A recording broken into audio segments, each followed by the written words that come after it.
if you allow me, I would say that it's an iconic event, actually, because it's the first time in Morocco. It's been half a century that the Bretton Woods institution didn't come back to Africa. So it's an important opportunity for Morocco to first showcase of what's happening in our country, but also to be a honest, I would say, brokers between Africa and the Western world, especially that we are discussing new financial architecture for MDBs. So hopefully we will be able to raise the voice of emerging markets, of middle-income countries, and also demonstrate what Morocco have been able to achieve and what is, I would say, what the ambition is for the future.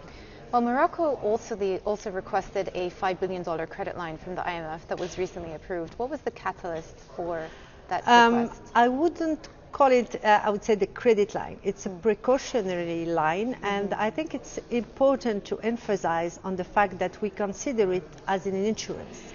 Morocco has been, under the guidance of His Majesty, able to manage properly the three crises that we just unfortunately lived all over the world, but to be able to continue to mitigate the impact of the crisis, to have, I would say, a mature fiscal policy and strong reform agenda, we need this insurance, I would say, and precautionary line from the IMF.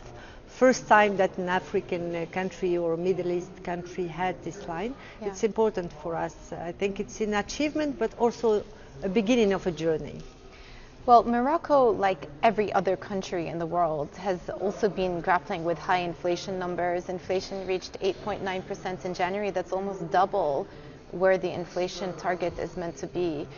Do you get a sense that these inflationary pressures are beginning to subside? In March, so we just had the latest figure, we are seeing this inflation going down. I think that the monetary policies, also the measures taken by the government, but also worldwide, we are seeing that this inflation in part of the products is decreasing. So we are carefully, I would say, managing this inflation that I would say all the policy makers that are in position today haven't lived for more than 3 decades. But I think we are doing the right things to decrease this gradually, this inflation. Well, one of the catalysts for inflation was food inflation. Food prices shot up a lot in 2022, and it wasn't just because of the war in Ukraine, but also because Morocco experienced some droughts. Absolutely. How do you think about what happened in Morocco last year in the context of climate change and the desire to adapt and mitigate some of the climate change effects? As you mentioned, 2022 really severe drought, but we are in the mindset now not anymore to be able to manage a drought here. The idea is really to have a permanent water management strategy, and this is what the government is implementing, a full set of measures, investment in infrastructure like desalinization projects, to be able, I would say, to live, unfortunately, with this scarcity of water that have impact on agriculture, but not only. So climate change is really high in the agenda of our country and government.